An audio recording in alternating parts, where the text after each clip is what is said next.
বাংলা সিনেমার ইতিহাসে এক অবিস্মরণীয় গান, বাবা বলে গেল, আর কোনো দিন গান করো না। এই গানে পর্দায় ছিলেন আনোয়ারা ও শিশুশিল্পী মাস্টার শামীম। জন্ম থেকে জ্বলছি সিনেমার এই গানে মাস্টার শামীম অভিনয় করেন বিপ্লব চরিত্রে। আনোয়ারার সঙ্গে মাস্টার শামীমের অভিনয় সবার মনে আজও দাগ কেটে আছে। আমজাদ হোসেনের জন্ম থেকে জ্বলছি ছবিটি মুক্তি পায় 1981 সালে। ছবিটি মুক্তির পর আনোয়ারা ও শামীমের আর দেখা হয়নি। দীর্ঘ ৪৪ বছর শুক্রবার বিকেলে আনোয়ারার বনশ্রীর বাসায় হাজির হন শামীম। তার আগে দুজনের ফোনে কথা হয়। এত বছর পর যখন কথা বলছিলেন, কাঁদছিলেন আনোয়ারা, এপারে থাকা শামীমও চোখ মুছছিলেন। অবশেষে প্রথম আলোর মাধ্যমে দুজনের যখন দেখা হয়, তখন বাসায় আবেগঘন পরিবেশ তৈরি হয়। দুজনে কাঁদলেন, কাঁদালেন বাসায় থাকা অন্যদেরও। 2014 সালে পরিবার নিয়ে যুক্তরাষ্ট্রে চলে যান এই চিত্রনায়ক। স্ত্রী ও 3 সন্তানকে নিয়ে তিনি থাকেন টেক্সাসের ডালাসে। চলতি মাসে দেশে আসেন তিনি। শুক্রবার সকালে আসেন কারওয়ান বাজারে প্রথম আলোর প্রধান কার্যালয়ে।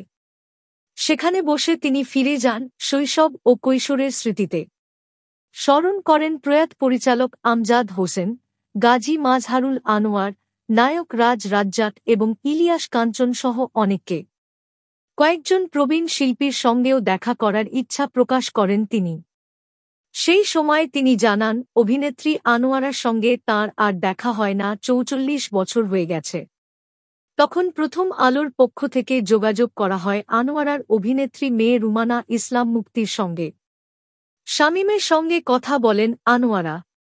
জানান, তিনিও শামীমকে অনেক খুঁজেছেন, এমনকি কয়েকদিন আগেই মেয়ের সঙ্গে তাঁকে নিয়ে কথা বলেছেন। এরপর আনোয়ারা তাঁকে বনশ্রীর বাসায় যেতে আমন্ত্রণ জানান। কালক্ষেপণ না করে সিএনজি চালিত অটোরিকশা করে শামীম ছুটে যান আনোয়ারাকে দেখতে। শামীমকে দেখেই জড়িয়ে ধরে কান্নায় ভেঙে পড়েন আনোয়ারা। ছোট্ট বিপ্লবকে এত বছর পর সামনে পেয়ে তাঁর চোখে আনন্দাশ্রু।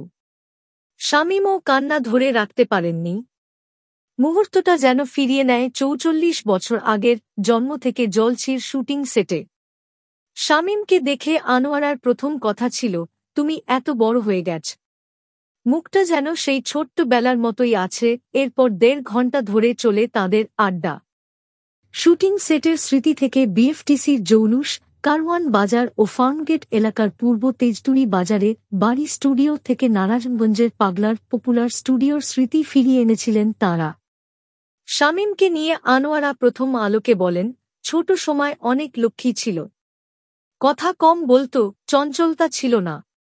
সবাইকে শুটিংয়ে এসে সালাম দিত। সবাই ওকে আদর করতাম। শামীমের মতোই আনোয়ারাও এত বছর খুঁজেছেন সেই বিপ্লবকে।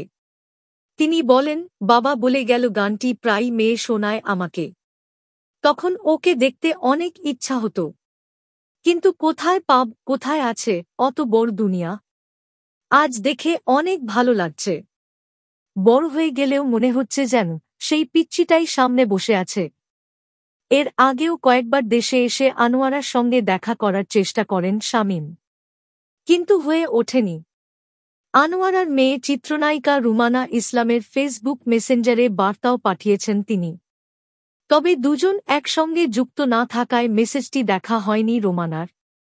এবার দেখা হওয়াতে এত বছরের কষ্ট কিছুটা কমেছে বলে জানান শামীম। প্রথম আলোর প্রতি কৃতজ্ঞতা প্রকাশ করে তিনি বলেন, প্রথম আলোকে ধন্যবাদ, এত বছর পর আনোয়ারা বেগম আন্টির সঙ্গে দেখা হলো। আমি যেন সেই শৈশবে ফিরে গেলাম। এত আদর উনি আমাকে করেছেন। ওনার দোয়া নিয়ে এবার ফিরতে পারছি বলে ভালো লাগা কাজ করছে। আমার স্ত্রী ও সন্তানেরাও এটা জানলে খুশি হবেন। পুরো ঘটনা আপ্লুত করেছে আনোয়ারার কন্যা রুমানাকে।